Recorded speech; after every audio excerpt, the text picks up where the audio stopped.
जय सच्चिदानंद। जय सच्चिदानंद।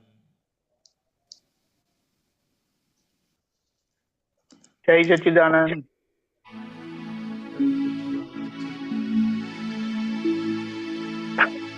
मन्नवच्च कायावहो उपकारे मन्नवच्च कायावहो उपकारे सद्बुद्धि हो जग व्यवहारे मात पिता ने गुरु ने दिलथी वंदन हो जो प्रातः काले मन्नवच्च कायावहो उपकारे।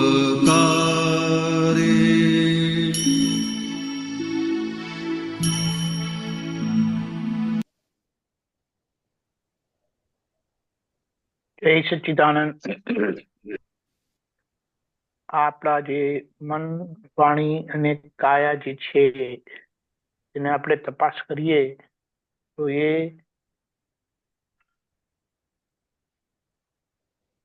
ભૂલનું પરિણામ છે।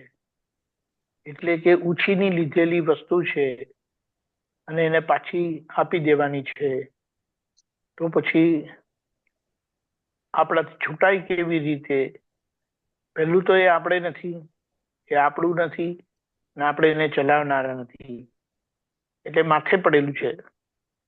આ તો ગમે છે તે ત્યાં રાગ થાય છે, ગમે છે તો ત્યાં જાગૃતિ રહેતી નથી,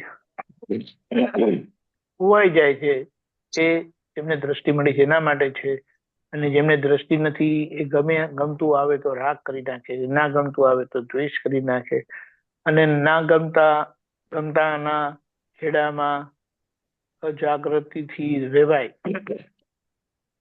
પણ આપણા મન વચન કાયા માટે આ પદ દ્વારા આપણને રવિદાસ એટલે કે દાદા આપણને સમજાવે છે કે આ મન વચન કાયા ઉછીના લીધેલા છે ને આપી દેવાના છે। એટલે જેટલું આપેલું છે ને, જેટલું લીધેલું છે તે પાછું આપી દેવું પડશે।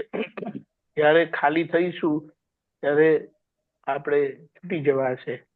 એટલે આખો આ જગ વ્યવહાર છે, જે જગ એટલે આ મન વાચન કાયાનો જે વ્યવહાર છે એમાં આપણને સદબુદ્ધિ વર્તે, એટલે કે જે લીધેલું છે તે પાછું જ્યારે લેવા આવે ત્યારે આપણે પૂરી ઉદારતાથી એને પાછું આપી દઈએ તો આપણે છૂટીશું, તો જ આપણાથી મુક્ત થવાશે।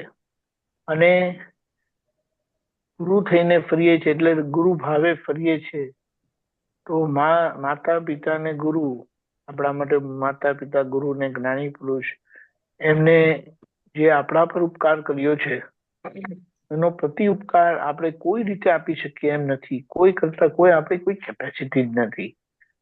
પણ આપણે ખાલી એટલે એમને વંદન કર્યું એટલે એમને વિનય અને પરમ વિનયમાં રહ્યા તો આપણો વ્યવહારનો ઉકેલ આવશે અને નિશ્ચય બી સ્પષ્ટપણે અનુભવાશે। કૃપાથી પ્રાપ્ત થયો છે, આશીર્વાદથી જન્મ થયો છે માતા પિતા થકી, અને કૃપાથી આ જ્ઞાન મળ્યું છે, તો એમનો પ્રતિ ઉપકાર આપણે ખાલી વંદન કરીને આપી દઈએ। વંદનનો મતલબ કે જે કે એ પ્રમાણે ચાલીશું, વ્યવહારમાં માતા પિતાની આજ્ઞા અને નિશ્ચયમાં મોક્ષ માર્ગમાં, મુક્તિના માર્ગમાં જ્ઞાની પુરુષની આજ્ઞા પ્રમાણે રહ્યા, એ સવારનો આપણો આ નિશ્ચય વ્યક્ત કરે છે। અને આટલું થઈ ગયું તો પ્રાપ્ત છે જ, પ્રાપ્ત થયેલું છે, પણ તે અનુભવાતું જશે। જય સચ્ચિદાનંદ।